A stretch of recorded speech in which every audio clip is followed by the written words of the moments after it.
আসসালামু আলাইকুম প্রিয় ফুটবল ফ্যান্স। নিজেদের সর্বশেষ লা লিগা ম্যাচে 1-1 গোলে ড্র করেছে রিয়াল মাদ্রিদ এবং একই সঙ্গে অ্যাথলেটিকো মাদ্রিদও যেহেতু ড্র করেছে, বার্সার জন্য একটা ওপেন উইন্ডো কিন্তু চলে আসলো এবং একাধিক ভিডিওতে এর আগে নানা প্ল্যাটফর্মে এই জিনিসটা বলেছি, মাঝখানের এই সময়টাতে চ্যাম্পিয়ন্স লিগের যে দলগুলোকে এক্সট্রা প্লে অফের ম্যাচ বা 2 রাউন্ডের ম্যাচ খেলতে হবে তাদের জন্য এই বড় চ্যালেঞ্জটা থাকছে রিয়ালের জন্য। মাঝখানে এই এক্সট্রা ম্যাচগুলো চ্যাম্পিয়ন্স লিগে আসলেই ওভারঅল ব্যালেন্সটা নষ্ট করার ক্ষেত্রে কিছুটা হলেও ভূমিকা পালন করছে। সর্বশেষ এই ড্রটার পরে এটা কিন্তু একেবারে ক্লিয়ারলি বলা যায়। অনেকগুলো হ্যাপেনিং জিনিসপত্র আমরা দেখেছি, যেভাবে জুড বেলিংহাম রেফারিকে কোনো একটা মন্তব্য করে রেড কার্ড দেখলেন, যেভাবে শেষ পর্যন্ত পেনাল্টিটা রিয়ালের পক্ষে গেল না, সব মিলিয়ে রিয়াল মাদ্রিদের জন্য বাজে একটা ফেজ, এটা অনেকে বলতে পারেন। তবে একই সঙ্গে আমি যেহেতু রিয়ালকে কেন্দ্র করে আলোচনা করছি, বেশ কয়েকটা গুরুত্বপূর্ণ পয়েন্ট একেবারে না বললেই নয়। দেখুন, রিয়াল বর্তমান সময়ে যে দলটা নিয়ে খেলছে, সত্যিকার অর্থে আপনি যদি স্কোয়াড গভীরতার দিকে তাকান, খুব একটা বেশি অপশান কার্লো আঞ্চলিকদের কাছে আগে থেকে ছিল না এবং একের পর এক ইনজুরিতে সত্যিকার অর্থে এই মুহূর্তে রিয়াল মাদ্রিদ যে মাঠে নামতে পারছে, ডিফেন্স লাইনটা যে কোনো রকমে সাজাতে পারছে, এটাই বড় রকমের একটা ব্যাপার হওয়া উচিত। বিশেষ করে সেন্টার ব্যাক, শুধুমাত্র সেন্টার ব্যাক পজিশনে যখন এডার মিলিতাও, অ্যান্টোনিও রুডিগার এবং ডেভিড আলাবা তিনজন সেন্টার ব্যাক লম্বা একটা সময়ের জন্য ইনজুরির বাইরে রয়েছেন, তখন আপনার ডিফেন্স লাইনটা একেবারে ভেঙে পড়বে। অনেক দলের ক্ষেত্রে এটা একেবারে স্বাভাবিক ছিল, রিয়ালের ক্ষেত্রে কিন্তু স্ট্রাগল করছে, তবে একেবারে ভেঙে পড়ছে না।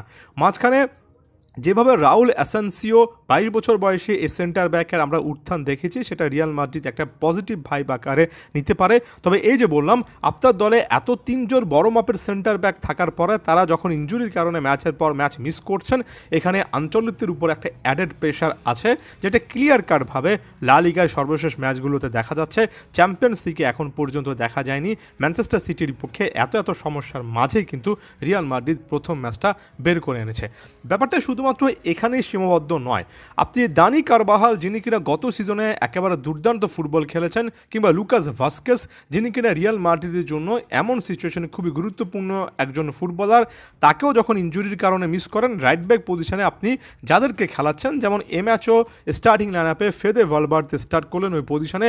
ব্যাপারটা রিয়াল মাদ্রিদের পক্ষেই সম্ভব। আপনি কখনো একজন সেন্টার মিডফিল্ডারকে ডিফেন্সে নিয়ে আসছেন, রাইট ব্যাক পজিশনে নিয়ে আসছেন, ওই যে বললাম আপনার স্কোয়াড গভীরতা যথেষ্ট না থাকার কারণে এবং তার সাথে স্কোয়াডে এত প্লেয়ার ইনজুরি থাকার কারণে যে বিশাল একটা গ্যাপ তৈরি হয়েছে, শুধুমাত্র রিয়াল মাদ্রিদ দেখে, কালো আঞ্চলিকদের দেখে এখন পর্যন্ত সেটা নিয়ে খুব একটা বেশি কমপ্লেন করছেন না।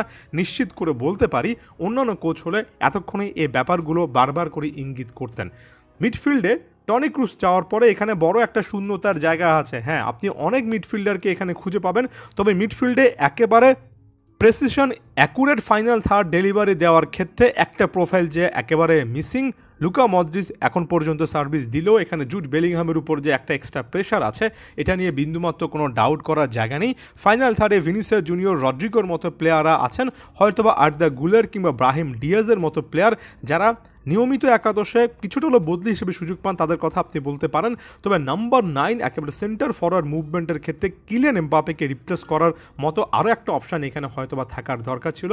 আপনি এনরিকের কথা বলতে পারবেন, তবে বয়স এবং ওভারঅল ম্যাচুরিটি অবস্থা বিবেচনায় এনরিকের জন্য এখন অপেক্ষা করতে হচ্ছে। কিলিয়ান এমবাপ্পে তো মূলত সেন্টার ফরওয়ার্ড নয়, সেন্টার ফরওয়ার্ড হিসেবে খেলছেন। আরেকটা যদি সেন্টার ফরওয়ার্ড অপশান এখানে কালো আঞ্চলিকদের কাছে থাকতো, তাহলে এমন ম্যাচে ভিন্ন কিছু শেষের দিকে এসে আরও বেশি করে রিয়াল মাদ্রিদ ট্রাই করতে পারত। মোদ্দা কথা হচ্ছে এটাই, আপনি এই আপস অ্যান্ড ডাউনসগুলো দেখবেন রিয়ালের ক্ষেত্রে। রিয়াল যে ইনজুরি সংখ্যা বা স্কোয়াড নিয়ে যে প্রবলেমগুলো ফেস করছে, সেখানে আপনি ভালো খেলতে গেলে হুট করে এমন টাইপের পয়েন্ট হারানোর সিচুয়েশান দেখবেন। তবে দিন শেষে এগুলো রিয়ালকে ডিফাইন করবে না, ডিফাইনিং মোমেন্ট হবে এই যে সামনে ম্যান সিটির বিপক্ষে ম্যাচ রয়েছে, যে ম্যাচটা হারলে রিয়াল মাদ্রিদ একটা টুর্নামেন্ট থেকে ছিটকে পড়বে। এমন ডু অর ডাই সিচুয়েশানে রিয়াল মাদ্রিদ কেমন করে, এই টাইপের কঠিন সিচুয়েশানে অন্যান্য ক্লাবগুলো একটা প্রতিযোগিতার খারাপ ফর্ম বা একটা প্রতিযোগিতার ব্যাড লাকটা অন্য প্রতিযোগিতায় নিয়ে আসে, রিয়াল মাদ্রিদ সে জায়গা থেকে সব কিছুকে অনেকটাই আইসোলেট বা আলাদা রাখতে পারে। এটার জন্য রিয়াল মাদ্রিদের সাফল্যের টারিটা অনেক বেশি করে সমৃদ্ধ।